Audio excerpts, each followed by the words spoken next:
As a இன்வெஸ்டராக ஒரு amount invest பண்ணும்போது நீங்கள் என்ன விஷயம்லாம் பார்ப்பீங்க? நான் என்ன சார் பார்ப்பேன், இன்வெஸ்ட் பண்ணால் எவ்வளோ ரிட்டர்ன்ஸ் கிடைக்கும்னு பார்ப்பேன், மற்ற அசட் கிளாஸை விட இதில் எவ்வளோ பெட்டராக கிடைக்குன்றதை பார்ப்பேன்.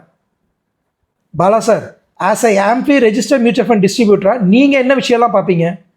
அஃப்கோர்ஸ் நாங்களும் ரிட்டர்ன்ஸ் பார்ப்போம், பட் அதுக்கு மேலே நிறைய விஷயத்த பார்ப்போம். இது போல் யூஸ்ஃபுல்லான ஃபினான்ஷியல் கண்டென்ட் வேணும் அப்படின்னாக்கா நம்ம பேஜை மறக்காமல் ஃபாலோ பண்ணிக்கோங்க. நீங்கள் சொல்லுங்கள் பாலா சார். நாங்கள் ஃபஸ்ட்டு அண்டர்ஸ்டாண்ட் பண்ணுறது அந்த இன்வெஸ்டர் என்ன கோலுக்காக இன்வெஸ்ட் பண்ணுறாரு அப்படின்னு, அதுக்கு இன்னும் எவ்வளோ டைம் இருக்குது, இவரால் எவ்வளோ ரிஸ்க் எடுக்க முடியும், இது எல்லாத்தையுமே நாங்கள் பார்ப்போம். அதுக்கு தகுந்தால் போல் அவருக்கு ரைட்டான அசட் அலோகேஷன் பண்ணுவோம். மூணாவதாக அவரோட போர்ட்ஃபோலியோ வந்து வெல் டைவர்சிஃபையாக இருக்கிற மாதிரி நாங்கள் பார்த்துக்குவோம். அதுக்கு தகுந்த மாதிரி அந்த போர்ட்ஃபோலியோவை டிசைன் பண்ணுவோம்.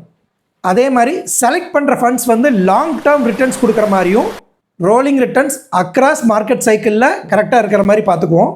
ஷார்ட் டேர்ம் பர்ஃபார்மன்ஸ் பார்த்து நாங்கள் ஃபண்டை வந்து டிசைட் பண்ணுறது கிடையாது. அதே மாதிரி அந்த ஏஎம்சி வந்து ரிஸ்க் அட்ஜஸ்டட் ரிட்டர்ன் எவ்வளோ தராங்கன்றதை நாங்கள் பார்ப்போம்.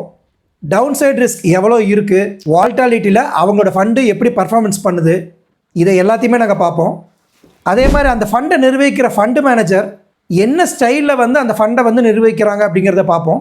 அந்த ஃபண்டு வந்து க்ரோத் ஸ்டைலாக, இல்லை வேல்யூ பேஸ்டாக, இல்லை மொமெண்டம் பேஸ்டாக, இல்லை வேறு என்ன ஸ்டைலில் அந்த ஃபண்டு மேனேஜர்ஸ் ஒர்க் பண்ணுறாங்க, இல்லை அந்த ஏஎம்சி ஒர்க் பண்ணுது அப்படிங்கிறத பார்ப்போம்.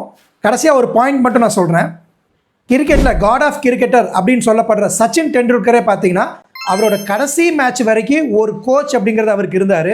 அப்போ ஒரு இன்வெஸ்டர் ஆகிய நமக்கு வந்து கண்டிப்பாக ஒரு கைடன்ஸ் அப்படிங்கிறது தேவைப்படும். நீங்கள் என்ன ப்ரொஃபஷனில் இருந்தாலும் சரி, இன்வெஸ்ட்மெண்ட் அப்படின்னு வரும்போது கண்டிப்பாக உங்களுக்கு ஒரு கைடன்ஸ் தேவைப்படும். உங்களுக்கு ஒரு கைடன்ஸ் அண்ட் சப்போர்ட் வேணும்னு நினச்சிங்கன்னா நம்ம பேஜை மறக்காமல் ஃபாலோ பண்ணிக்கோங்க. ஓ, இதில் இவ்வளோ விஷயம் இருக்கா சார்? நீங்கள் சொன்னதுக்கப்புறம் தான் வந்து எனக்கு தெளிவாக புரியுது. உங்களோட கைடன்ஸ் அண்ட் சப்போர்ட் எனக்கு வேணும் சார். உங்கள் நம்பர் கொடுக்க முடியுமா? உங்கள்கிட்ட ஒரு அக்கௌண்ட் ஓப்பன் பண்ணணும். கண்டிப்பாக தரேன். உங்களுக்கும் கைடன்ஸ் வேணும்னு நினச்சிங்கன்னா மறக்காமல் நம்ம பேஜை ஃபாலோ பண்ணிக்கோங்க. இந்த ஸ்க்ரீனில் தெரியிற நம்பரை காண்டாக்ட் பண்ணுங்கள். நானே உங்களுக்கு சப்போர்ட் பண்ணுறேன்.